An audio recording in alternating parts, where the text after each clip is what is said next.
রিয়ার সঙ্গে একটু মজা করা যাক। রিয়া, তুমি লিফটের মধ্যে এটা কি করে দিলে? রাতে মনে হয় মুলা পরোটা খেয়েছে। আরে আমি এটা করিনি। রিয়া, তোমার ক্রাশও লিফটে আছে। হ্যাঁ, রিয়া দৌড়ে পালাইছে। আমি এখানে লুকিয়ে রিয়াকে ভয় দেখাবো। প্রিয়া, এই নোংরা এখানে কে রেখেছে? এখনই যদি আমার হার্ট অ্যাটাক হয়ে যেত। চিন্তা করো না, তোমার আগে আমি চলে যাব। নেক্সট টাইমে তোমার মুখে যেন এই কথা না শুনি। এইভাবে আমরা দুজন সবসময় মজা করতাম। তুমি এত খাবার কেন অর্ডার করেছো? কারণ আজকে আমার বেস্ট ফ্রেন্ডের বার্থডে। কিন্তু এই সুখ আমাদের মধ্যে বেশি দিন থাকলো না, কারণ প্রিয়ার ব্রেন ক্যান্সার হয়েছিল। আরে তুমি কান্না কেন করছো? একদিন না একদিন তো সবাইকে চলে যেতে হবে। আরে তোমার কিছু হবে না, তুমি দ্রুতই সুস্থ হয়ে যাবে। কিছুদিনের মধ্যে ও আমাকে ছেড়ে চলে যায়। তারপর আমি একটি চিঠি পাই। রিয়া, যতক্ষণে তুমি চিঠিটি পড়বা ততক্ষণ আমি হয়তো চলে যাব।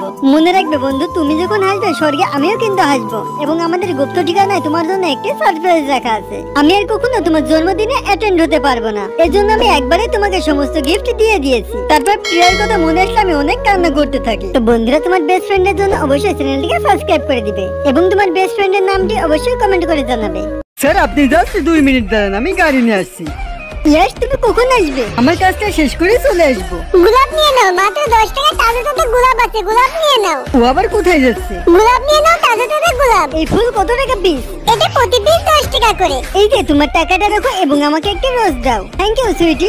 এই নাও ইয়াস, এটা তোমার জন্য। কি হয়েছে ইয়াস, তোমার পছন্দ হয়নি? এদিকে দাও, কথাটা আসলে গোলাপের জন্য না, গোলাপটা তোমার মতোই সুন্দর। কিন্তু এই গোলাপ তুমি আজকে কেন দিলে? আজকের দিনে গোলাপদের মাধ্যমে আমরা সারা জীবন একসঙ্গে থাকবো। ইয়ার, ও দেখতে কতটা মাসুম, তুমি চিন্তা করো না, আমরা সারা জীবন একসঙ্গে থাকবো। হ্যাঁ, আমাদের দুজনকে কেউ আলাদা করতে পারবে না। এখন আবার কে কল করলো? আচ্ছা, আমাকে যেতে হবে, ওই দেখো গাড়ি চলে এসেছে। তুমি তোমার খেয়াল রেখো।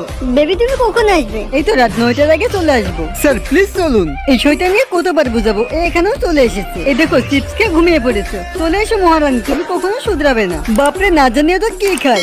ইয়াস, তুমি এখানে থাকো, আমি এখানে আছি, ডোন্ট ওয়ারি। তুমি আমাকে সবসময় একা রেখে চলে যাও। গাইস, নেক্সট পার্টের জন্য লাভ রিঅ্যাক্ট কমেন্ট করো।